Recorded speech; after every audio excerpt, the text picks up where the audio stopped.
North Korea is sometimes called the land of whispers. People don't say things out in the open. They generally whisper to each other and they quickly walk away. It's one of the most secretive places on Earth. It's one of the most isolated countries on Earth. And as a visitor, you very much experience the same reality.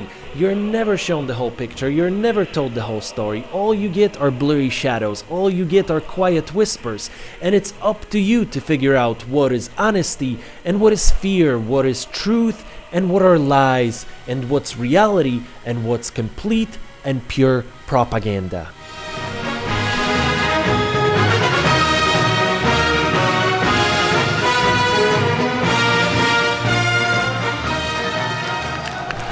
One of my friends had gone to North Korea and she was very shaken up by her experience. North Korea was crazy.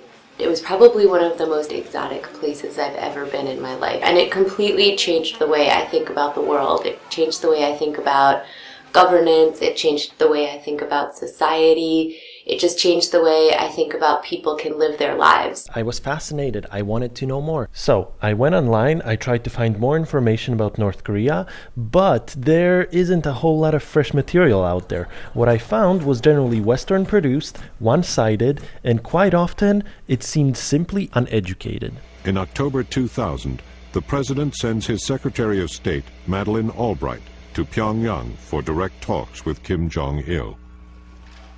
I went having been briefed on what kind of a weirdo he was from our own people. He was portrayed as reclusive-like, with many girlfriends and watching porno movies, and basically a very weird kind of person that you had no idea what he was going to be like.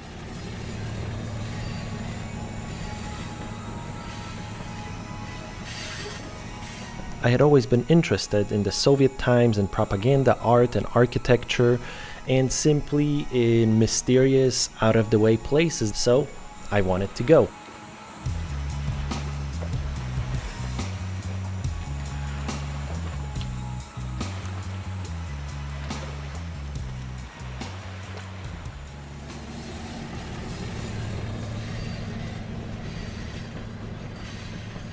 But I did not want to go as a typical tourist.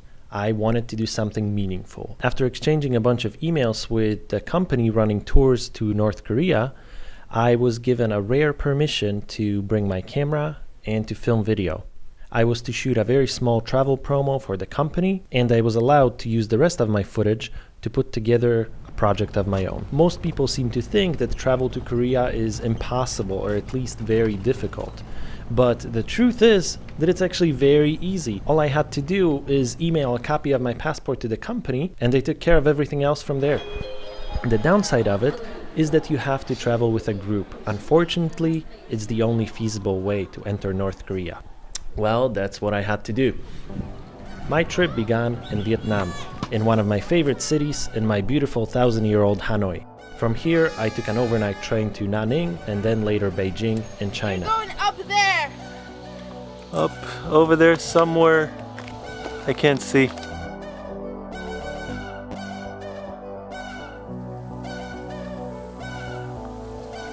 He's actually filming, not taking a picture. Gosh!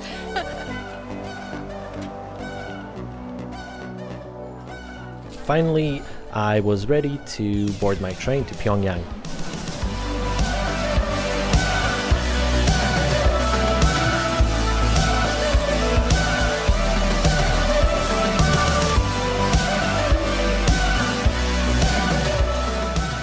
At the station, I met my Western tour leader.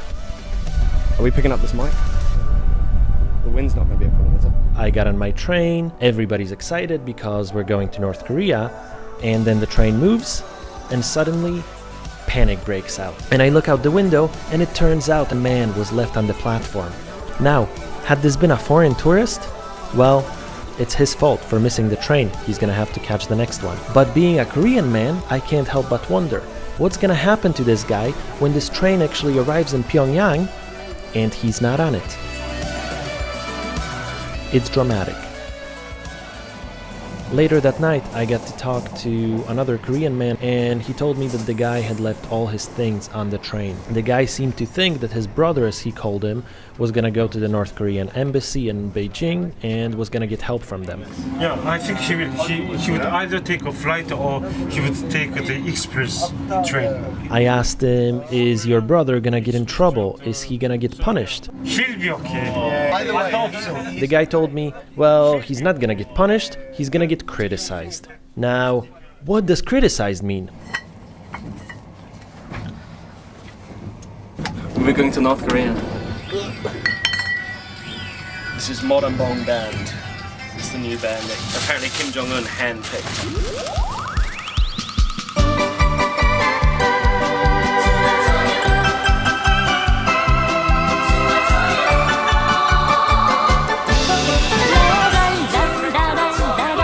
Picture, no problem.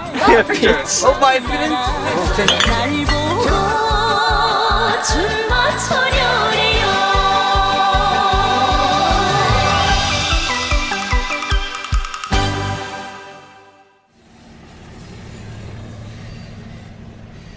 The border crossing, it's basically a river. On one side it's China and the other side it's Korea. On the Chinese side, you see commercialism, you see tall buildings, you see some advertising, and then you cross the river to the Korean side, and there's some people wandering around the river. There's nothing there really.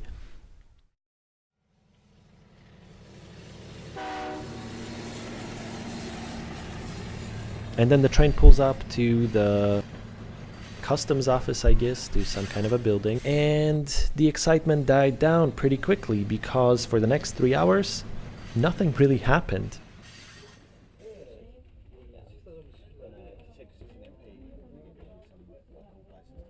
And after a pretty typical luggage check, the train slowly moved again, and I was in the DPRK. Country 33, North Korea.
It's the evening, I arrived in Pyongyang, and I get to meet my tour guides. Long live the glorious Workers' Party of Korea. Long live the great leader, current Kim Jong-un. President Kim Il-sung and dear leader Kim Jong-il will always be with us. And then in front you can see the Party Foundation Monument. You can see the You're not cold? A bit cold. I went up to the tour guides, I introduced myself, they didn't want to be friendly, they wanted no interaction. Instead, they presented me with a number of rules to abide by when visiting their country. In our country you have to do this, in our country you cannot do this. In their country, I am not allowed to take video, I am not allowed to take pictures of the local people because they will be angry with me and I will get in trouble. Okay. in their country, if I read a newspaper which has a picture of Kim Jong-il, Kim Il-sung, Kim Jong-un, I am not allowed to fold that newspaper in half. I am not allowed to crumble it. I am not allowed to disrespect it in absolutely any way. And by the way, every single newspaper has pictures of their dear leaders over every single page. When photographing any statues or any monuments to the dear leaders, you always have to shoot them from a low-angle point of view. You always have to shoot the whole image. You shouldn't cut off the shoulder, you shouldn't cut off the shoes, you shouldn't cut off anything at all. Now, did I abide by all of those rules? Well, within reason. I really feel that I had done enough not to truthfully offend anybody, yet to stay true to myself.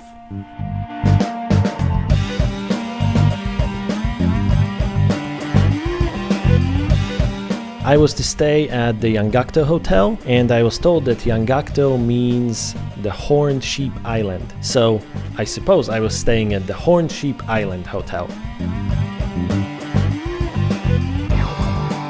The Yangakto is a 50-story building with a revolving restaurant on top. It's located on a small, isolated island in the middle of Pyongyang. I was put on floor 26. All the floors below 26, all the floors above 26, they're completely empty. All the lights are turned off, there's nobody there. The restaurant on top, empty.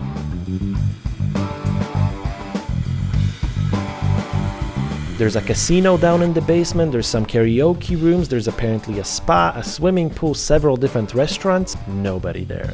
Completely empty. And one more thing. At the Yangakto Hotel, floor number 5 is missing. There is no access to floor number 4 or floor number 6 either. What is on those floors? Nobody knows.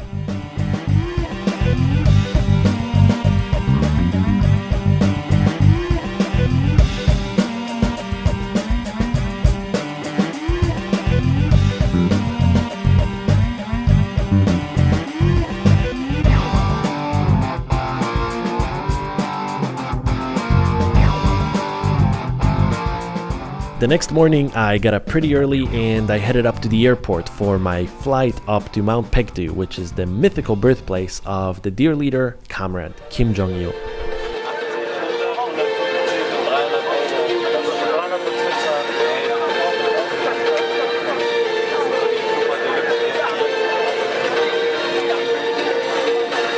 Air Koryo, the North Korean national airline, is infamous for apparently being the worst airline in the world.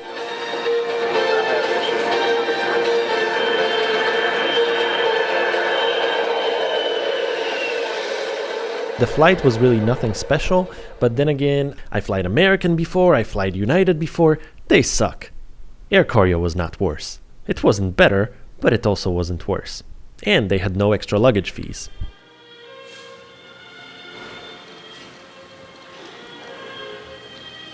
Ancestral Mount Paektu, symbol of Korea and cradle of the Korean nation, honored with its 5,000-year-long history, was cherished in the hearts of the Korean people since Kim Il-sung started the armed struggle against the Japanese imperialists in the forests of the mountain.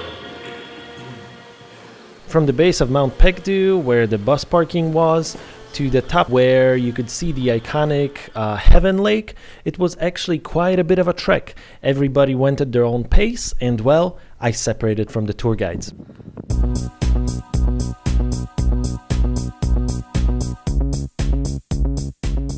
Once I got to the top, I set up a time-lapse shot over the lake. But suddenly, this angry Korean guy shows up and he demands that I move my camera. Apparently, it's in his way. Well, I bought myself some 3 minutes trying to reason with him, but eventually I had to cut it short. I walked away, I asked somebody for a picture, and out of nowhere, left and right, everybody wants to take pictures together. And before I knew it, the grumpy guy shows up. He pushes everybody aside, and now he insists on taking a picture together as well. Then the tour guide showed up, and it was pretty much the end of local interaction.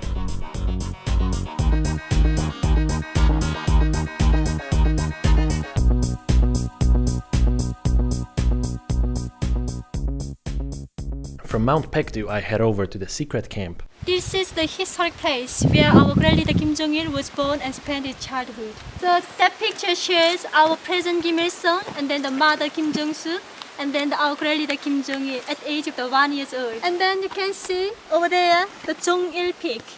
Jong-il is the name of our great leader Kim Jong-il. That's Jong-il. So we call that one Jong-il Peak. Half the things, half the places have been named after the dear leaders. That area is very mysterious area. There are mountains named after the dear leaders. There are trees named after the dear leaders. There's a flower named after the dear leader in Korea. So that is a poem written by our President Kim Il-sung. And then that is a signature of our President Kim Il-sung. According to old documents, Kim Jong-il was actually born in Russia. However, in Korea, the story involves double rainbows and talking birds. Throughout my whole visit there, I really could not help but wonder, how are all those people gonna feel when one day they find out the truth? Since the beginning of the trip, I had been waiting for some kind of a local experience. I was stuck in a train and I was thinking, well, when I get to Pyongyang, the trip is finally gonna start. Then I arrive in Pyongyang and, well, I'm stuck in the hotel. The next morning, I'm thinking that's when things are gonna happen, but no, I get ushered to a bus, I get put on a plane, and I am constantly sheltered. That's the point when I figure out that this local experience, well, it's simply not gonna come. But I walk up to Mr. Mo and I ask him, Mr. Mo, can you tell me a little bit about your life? Miss Selma, can you tell me a little bit about your government? Absolutely not. And at that point, I come to my second realization that those two, they're not really tour guides. They're simply propaganda speakers. They're there to escort me from one place to another to give it the impression of a well-rounded trip, when in fact, they can't wait for me to just leave. As my final attempt, I walked up to Mr. Jim and I asked, Mr. Jim, can you tell me anything about your Juche ideology? And to my great surprise, he actually really lit up. He was very happy that I asked. His answer did not make a whole lot of sense. A lot of their propaganda, a lot of their ideology does not make a whole lot of sense to me. And if I had to guess, most Koreans probably can't follow it either.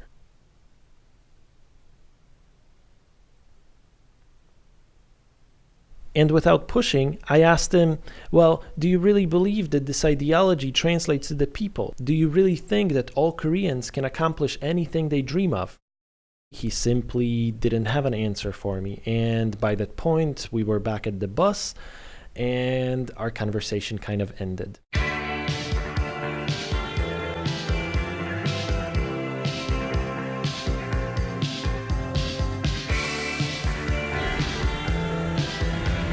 The hotel that evening really reminded me of Stanley Kubrick's Shining. It was deserted, it was in the middle of nowhere, and it felt as if nobody has been there in ages. And I really wondered, do the staff of this hotel, do they come to work every day, even when there's no tourists, and do they still pretend that it's business as usual? Then I got to my room, and I turned on the TV. I had the TV running for that evening. I wanted a local experience, and I very much got one. I was sitting in this crappy hotel room with no hot water, with old stinky carpets, with black and white images and revolutionary music blasting from the TV, and I simply felt transported to some strange other reality.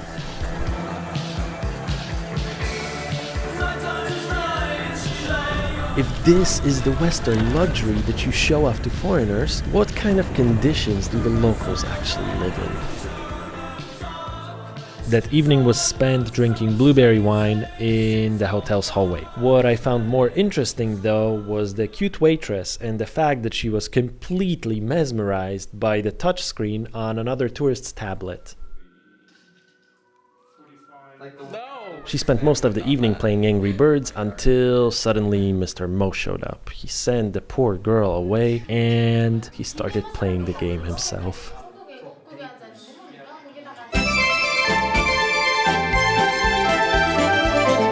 In July 4th, 1976, dear leader Kim Jong-il came here and set a place where we can build his monument. All the Korean peoples called President Kim Il-sung as a tiger of the mountains. So we have to build this monument as a very young aspects of the President Kim Il-sung.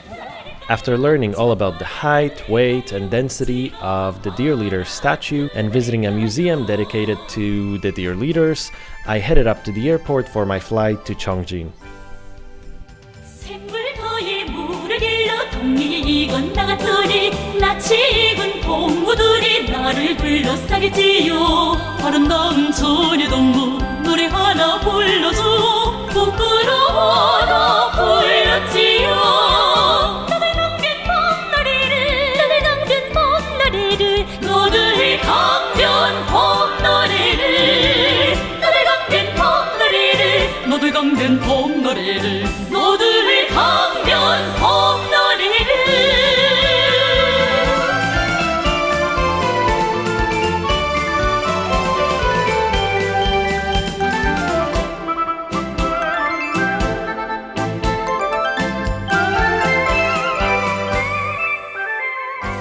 If there's one image that stuck with me from Cheongjin, it has to be the factories. This is the main city for the heavy industry. There are many metal complex and many chemical complex here. And also there are many military bases. Every time when we open the factory, the two leaders came here. Not to support the military base, only to improve the people's life. Two leaders visited here more than 50 times.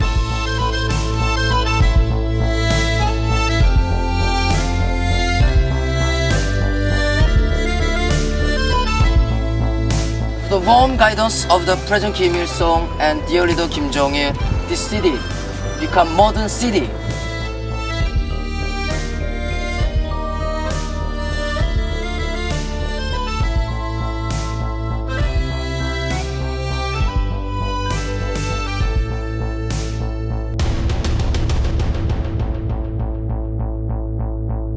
After some 6-hour journey, I was taken to the apparent highlight of the modern city Cheongjin, the Fisherman's Club.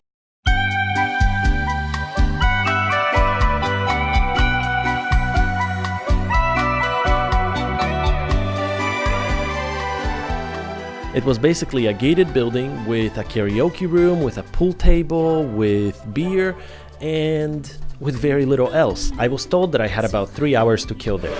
After this, what's on the schedule? Yeah, I think quick finish this beer, then go to the hotel quickly and check in, shower, and drink hotel. It's better. I was not allowed to wander, but I could go out to the courtyard. And it turns out that the foreigners' presence sparked quite a bit of interest from the local people, especially from the kids. Many of the children, they came up, they poked their faces through the gate, they tried to see better, and I waved to some of them smiled, some of them got shy, and understandingly so, they were very curious. After all, they may have never seen foreigners before. With the street blocked off by fences, I tried to shoot some images through the cracks with a longer lens, but within seconds, Selma showed up.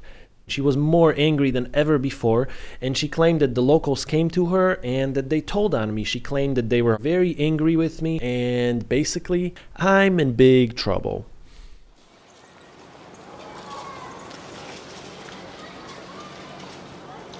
I walked into my room, I looked through the window, and I got quite excited. I could actually see the life of the local Koreans from much closer than at any other point since the start of the trip.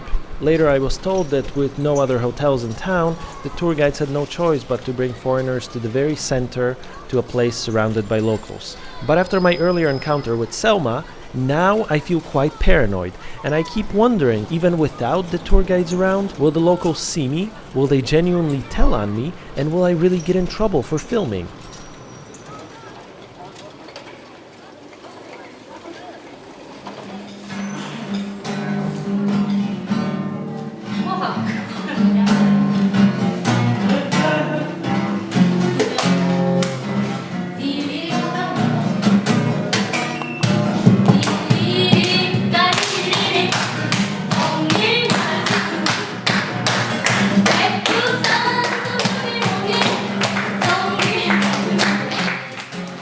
Although feeling a bit stiff, the dinner performance from the waitresses was a nice accent to end the day. Their guitar was missing strings, it was completely out of tune, but they made up for it with their smiles.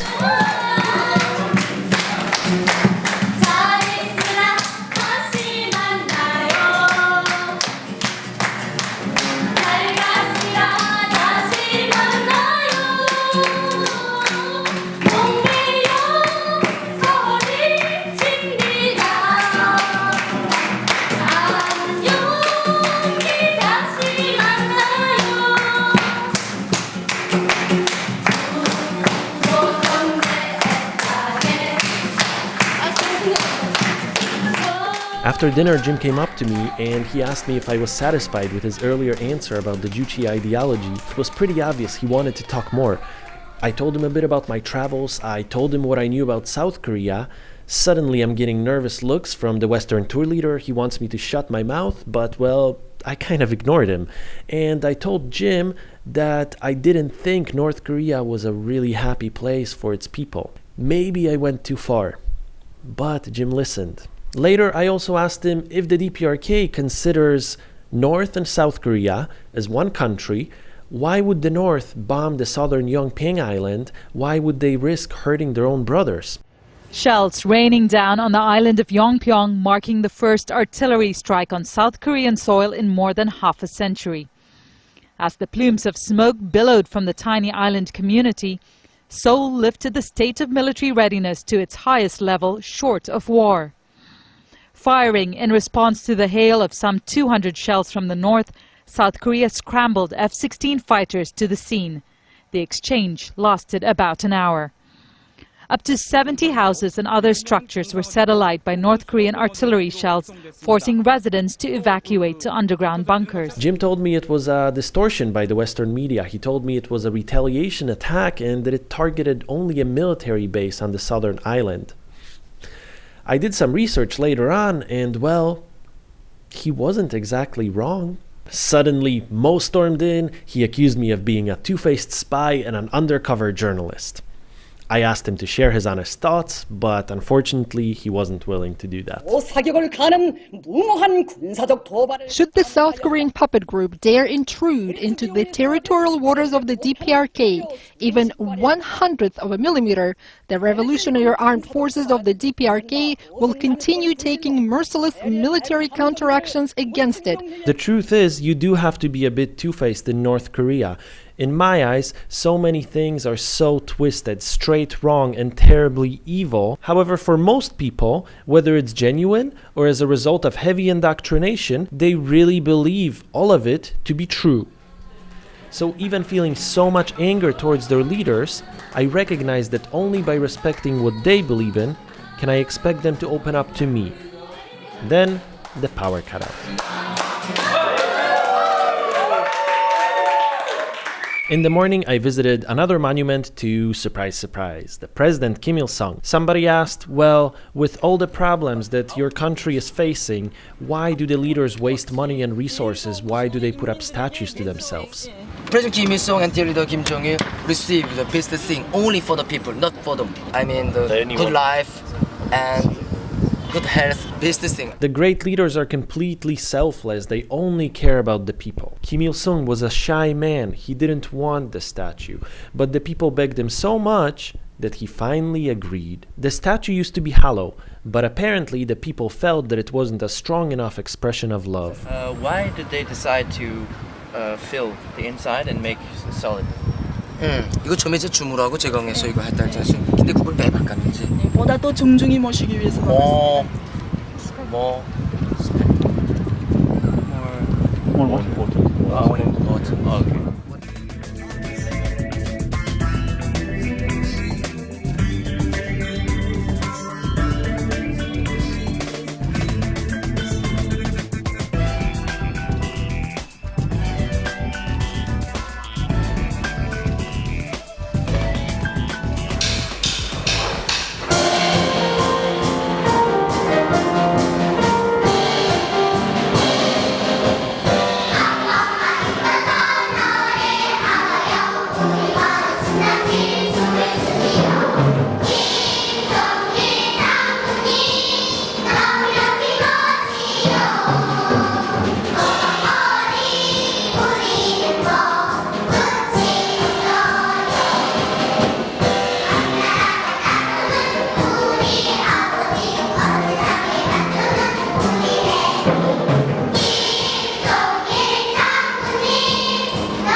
4 or 5 year old, those children were much better than most adult professionals I had seen. And it was just the beginning.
By that time in the trip, I worked out my best strategy for filming. I had to stay as far away as possible from Mo and Selma, and I tried to hang around Mr. Jim, who was really quite friendly and supportive. On the way back to Pyongyang, perhaps to further discourage my filming, Mo announced that he will never bring another tourist to the area. He then started bragging about harassing other visitors with cameras. One day I organized undercover journalist. Me and my driver break the journalist's camera. You hate the journalist so much? He almost opened the window. Was that the video? Oh, they broke it. I thought you broke it. Oh, thank God. Then, Enough of the video now. okay, I promise with the driver, if I touch your shot, please stop the bus very suddenly. So Enough of that. and then the journalists dropped their camera in the road. I like it. Why would you like that? That's terrible. Later on, he decided to sing for the group.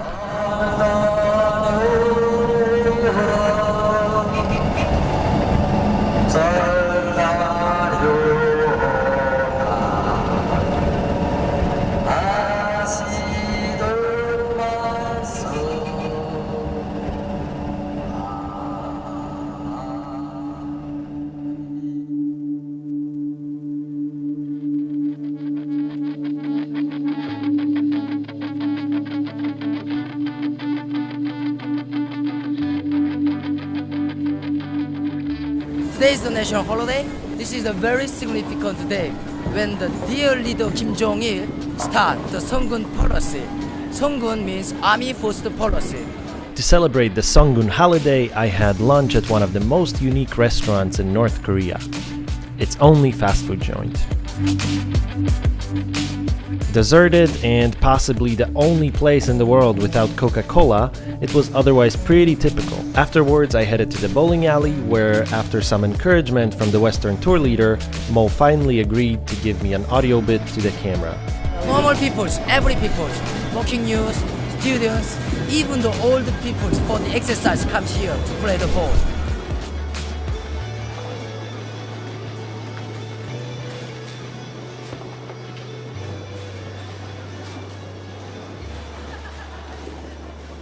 Walking back to the bus, I noticed a grocery store. Nothing special, except all the shelves are empty and the fruit on display is made from plastic. Apparently, it's decoration, and I'm not allowed to film.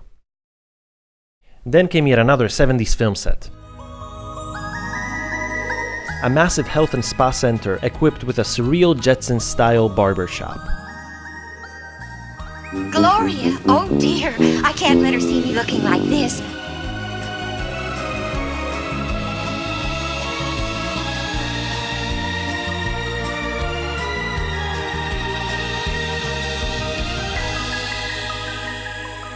Distracted, I wandered away, and I spent a half hour exploring the hallways of this several-story building before catching up with the tour guides by the Olympic-sized swimming pool built for the people by the gracious leaders of the DPRK.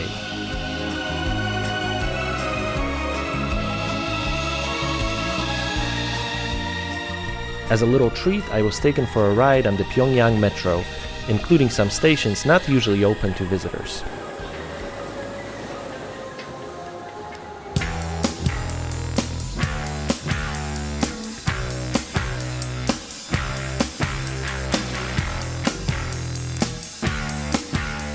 I stuck to my strategy of hanging around Jim and trying to avoid the other guides. What I didn't consider is that by doing so, I may actually get Jim in trouble.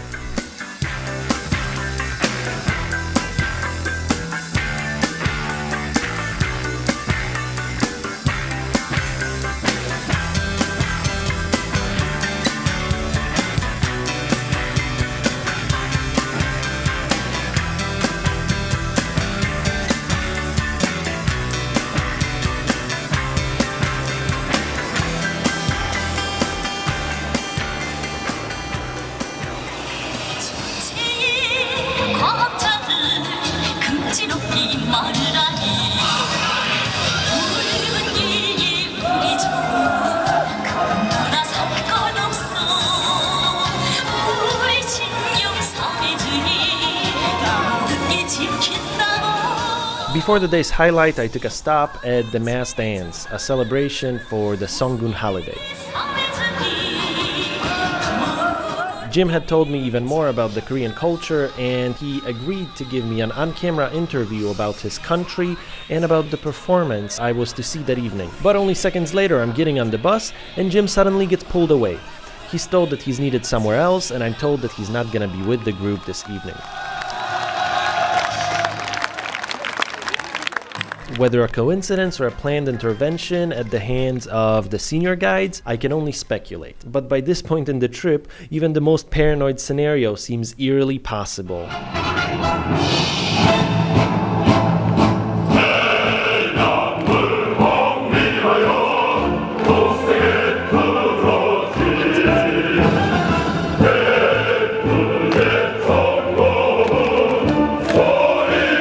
That evening, I was to experience the Guinness World Record-winning North Korean dance and acrobatics extravaganza and the key highlight for most visitors, the Arirang Games.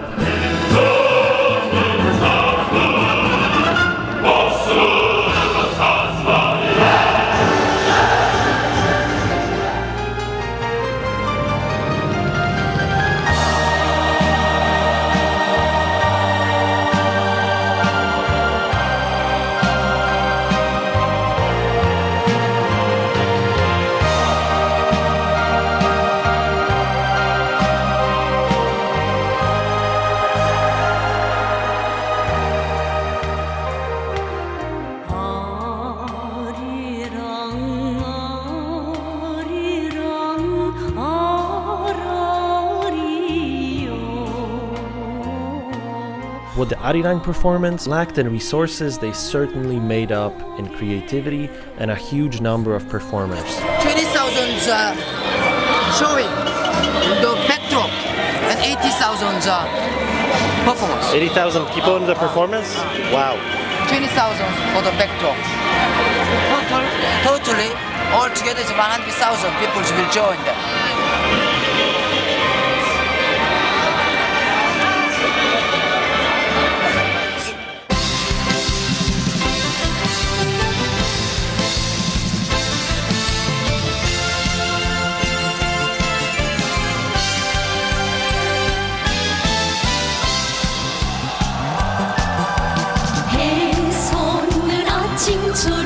희망 잔치들 꽃 피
Before reaching Wonsan, I stopped by a collective farm in the region. 1,003 people are living in this farm, and among of them, 800 people are engaged in the farm. I was no longer surprised when the farm looked nothing like any other ones I saw on the way. President Kim Il-sung teaches us we are not allowed to walk by only hand. We have to use the machines. From the bus earlier, I saw many destroyed crops, but here the fields looked perfectly green and healthy. I wasn't sure if this excursion had any tourism value at all, and I found it quite difficult to believe that this farm was a typical one. I did, however, learn the story behind why number 3 is the lucky number in Korea. President Kim Il-sung asked the officers, "Can you guess how many persimmons are in this tree?" The officer said, 500 persimmons are in this tree. At the time, President Kim Il-sung laughed. "Why? You said only 500. The President Kim Il-sung said 800. So after President Kim Il-sung left, all the farmers take out the persimmons from this tree and then count how many persimmons are in this tree. So exactly 803. persimmons are in this tree. 이제 우리 조선 사람들은 예로부터 이 삼자를 행복 삼자로 여기고 있는데 이 세 알이 Korean people think the number three is the lucky, like as in Western lucky number 7. The Koreans think number 3 is a lucky number. So 800 and then 3 means 3 lucky ones.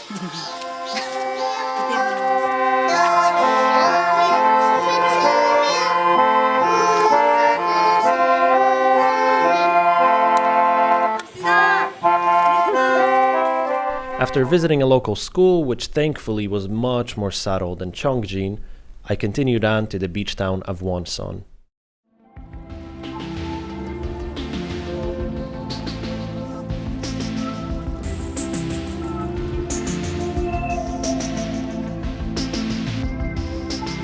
I love traveling to unknown to undeveloped spots, yet in this case, I really hope that I can come back and see this city thriving and the people's lives improving. Tourism could make that happen, but only if the restrictions on the people were lifted.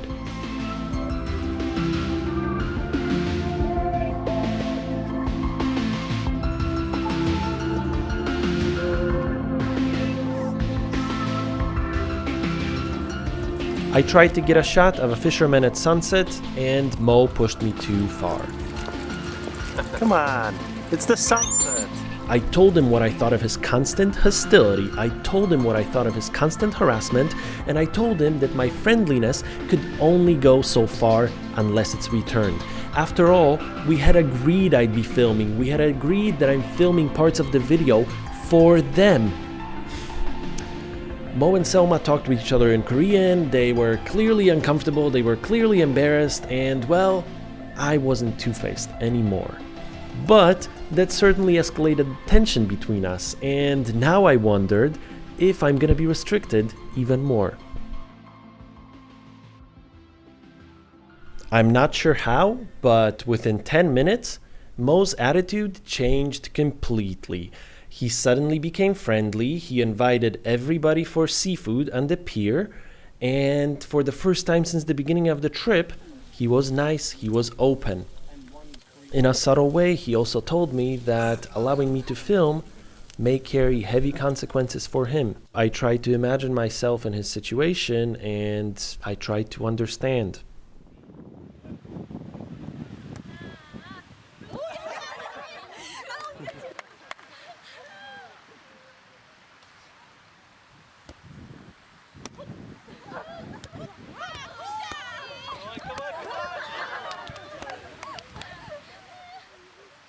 After a morning game of beach volleyball, DPRK versus the Imperialists, my Korean experience was slowly coming to an end.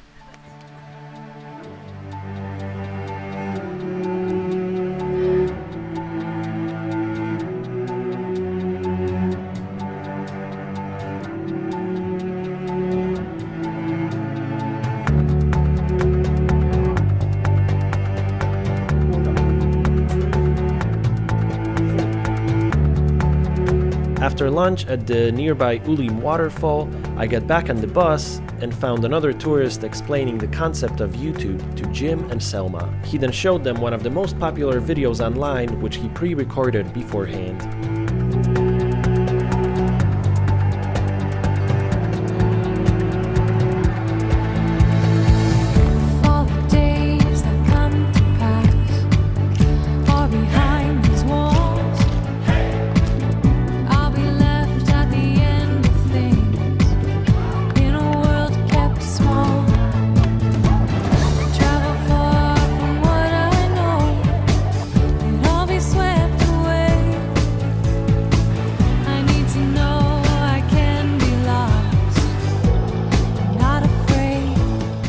Jim wanted more, and on the way back to Pyongyang, he asked me for my MP3 player. And the first thing he noticed is that the player was made in Korea. I was a little concerned that I hurt his pride, but he wasn't hurt. I think it was just another seed that got planted somewhere in his mind. We all live in a yellow submarine, yellow submarine, yellow submarine. Jim listened to my player for the entire ride back to Pyongyang. He got scared when he put on a random Rammstein song, but otherwise, he liked John Lennon. Imagine all the people living life in peace. And I realized the North Koreans have never heard of the Beatles. They have never heard electronic music. They do not know Gangnam Style. Oppan Gangnam Style.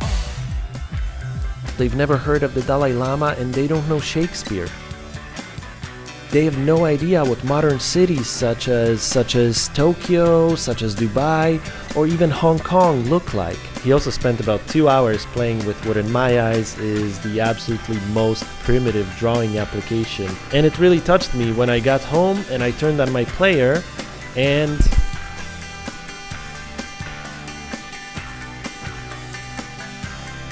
I saw this, and this,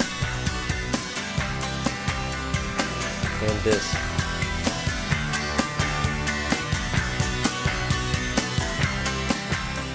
In the afternoon, I filmed my final interview with the Western tour leader. It's good to exchange ideas, exchange feelings and emotions with people. Everybody learns about each other, and that helps.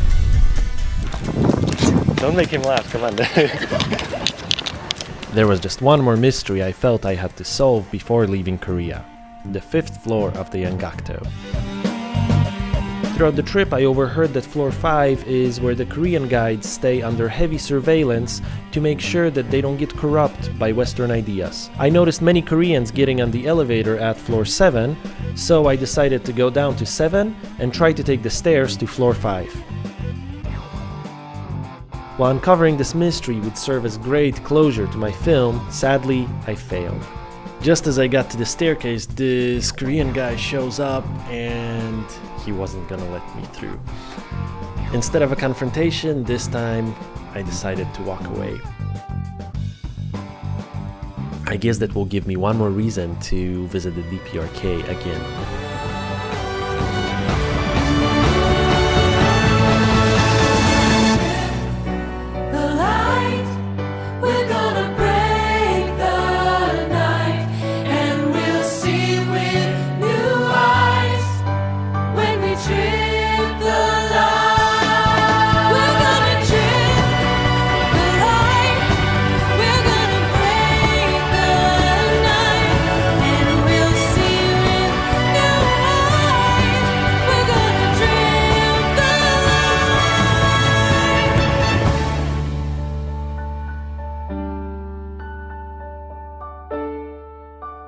I never saw China as a free country more than the day I returned to Beijing from North Korea.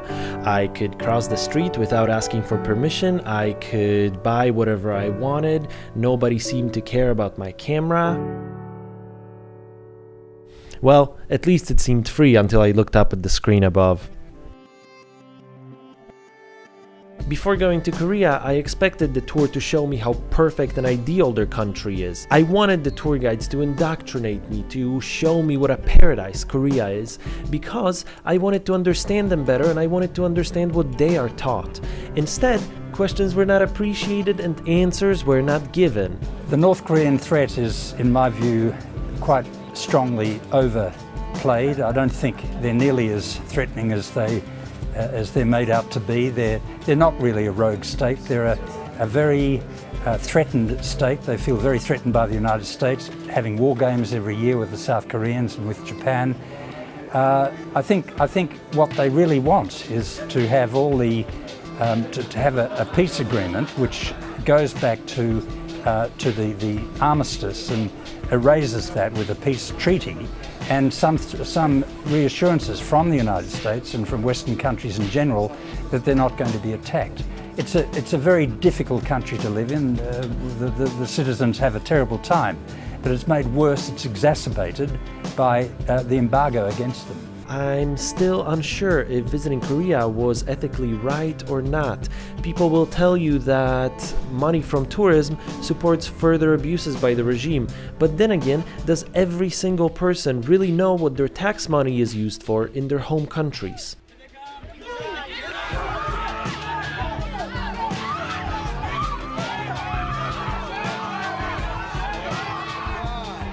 And what's hard to comprehend is that North Korea is as far away from capitalism as humanly possible. I have no doubt that people have desires, that if given the chance, they'd love to buy things, they'd love to have things. But there is nothing to buy. There is no concept of supply and demand. People do not earn real salaries. They earn rations in jobs they're assigned to. The Koreans, they're no different than other people in the world. What is different is that somewhere in their modern history, things went terribly wrong. The more they're threatened, the more they're like a porcupine. They'll put their quills out. And when the South Koreans send up a three-stage missile, when the Japanese do, as they often do, is this regarded as a provocative action? It's dual-use technology, just like the North Koreans. But it seems that North Korea is the country that cops the flak every time. And if we were only less suspicious, if we could have some kind of much more relaxed approach, a much more intelligent, careful approach towards North Korea, I think we'd find that those quills would go down, and as they have in the past demonstrated, they might become more cooperative. While Korea mostly gets negative attention, it's important to note that the people actually accomplished some pretty impressive feats. Pyongyang is quite futuristic. It's a future as imagined in the 70s, but it's unspoiled by neons, by LCD screens, by Starbucks logos. Arirang didn't use LCD screens. They had low-resolution projectors, cheap LED effects, and they had 20,000 performers flipping colored cards to form an image. And I thought, wow, if they can pull off a show like this with no technology, what could they do if they did have the resources of the West? I think if it only opened up a bit, North Korea could easily become one of the leading economies of the world. There would be cheap, hardworking labor, there would be a market for nearly any industry, the lives of the Koreans could improve, the country would develop rapidly. The sad downside is, if Korea does open up, will the people feel transported into the future? Will they be ready for the modern world, having never used a computer before, having no reference point in terms of modern culture, music, film, having never heard of Wikipedia, iPhones, or Google, and for most Koreans, having never met a foreigner before? All I know is if Korea does open up, I'll do my best to be there the very next day to experience it firsthand. President Kim Il-sung teaches us our golden targets for our party is to build our country great, prosperous, and powerful nation like heaven. So we have to build this strong country as soon as possible and hand it down to the next coming generation.